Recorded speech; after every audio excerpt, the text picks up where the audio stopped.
got so motherfucking design on right now.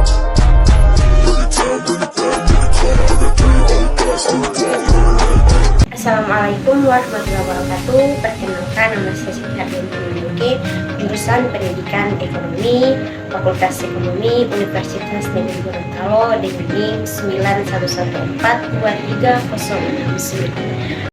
Baik, langsung saja kita masuk pada bentuk-bentuk demokrasi.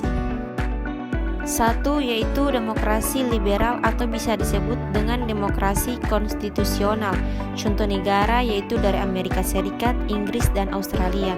Ciri-cirinya yaitu yang pertama, kekuasaan pemerintah dibatasi oleh konstitusi. Yang kedua, menjunjung tinggi hak asasi manusia atau biasa disebut dengan HAM.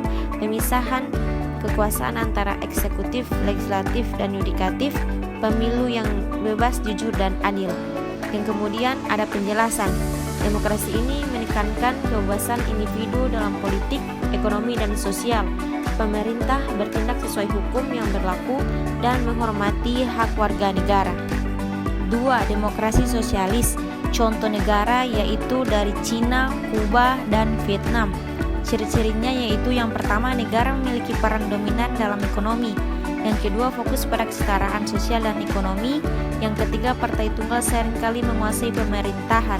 Penjelasan yaitu dalam demokrasi ini kepentingan kolektif lebih diutamakan daripada kebebasan individu. Ekonomi dikelola oleh negara untuk menjamin pemerataan. 3. Demokrasi parlementer. Contoh negara yaitu dari India, Kanada, dan Jepang. Ciri-cirinya yang pertama, kekuasaan eksekutif berada di bawah kendali legislatif atau parlemen. Yang kedua, Perdana Menteri dipilih dari anggota parlemen. Yang ketiga, kepala negara atau presiden atau raja memiliki peran seremonial. Penjelasannya yaitu parlemen memiliki kendali atas jalannya pemerintahan, Perdana Menteri dan kabinet bertanggung jawab kepada parlemen. 4. Demokrasi presidensial. Contoh negara yaitu dari Amerika Serikat, Indonesia, dan Brazil. Ciri-cirinya yang pertama, presiden adalah kepala negara sekaligus kepala pemerintahan. Yang kedua, pemisahan yang tegas antara eksekutif, legislatif, dan yudikatif. Dan yang ketiga, presiden dipilih langsung oleh rakyat. Penjelasannya yaitu demokrasi ini memberikan kekuasaan eksekutif penuh kepada presiden, tetapi tetap dibatasi oleh undang-undang. Yang kelima yaitu demokrasi langsung. Contoh negara dari Swiss dalam beberapa aspek. Ciri-cirinya yaitu yang pertama, rakyat secara langsung mengambil keputusan politik. Yang kedua, referendum dan inisiatif rakyat sering digunakan.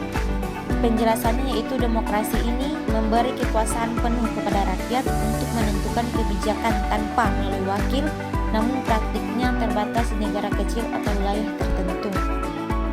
Yang keenam, demokrasi campuran. Contoh negara yaitu dari Prancis dan Rusia. Ciri-cirinya yang pertama, kombinasi dari demokrasi parlementer dan presidensial. Yang kedua, presiden memiliki kekuasaan yang signifikan, tetapi Perdana Menteri juga berperan penting. Penjelasan yaitu demokrasi ini memadukan sistem parlementer dan presidensial dengan pembagian kekuasaan yang jelas. Dan yang paling terakhir yaitu demokrasi rakyat. Contoh negara yaitu dari Korea Utara atau Klaim dan Laos. Ciri-cirinya yang pertama, berbasis ideologi komunis atau sosialis. Yang kedua, partai tunggal mengendalikan sistem pemerintahan.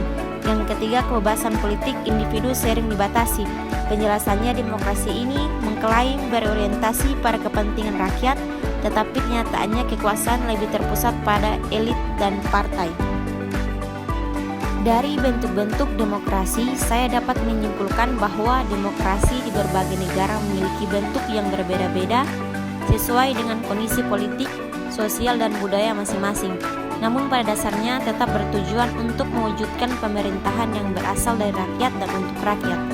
Bentuk-bentuk demokrasi seperti demokrasi liberal, sosial, parlementer, presidensial langsung, campuran, dan rakyat memiliki karakteristik yang khas, mulai dari penekanan pada kebebasan individu, pemerataan sosial, hingga peran partai politik.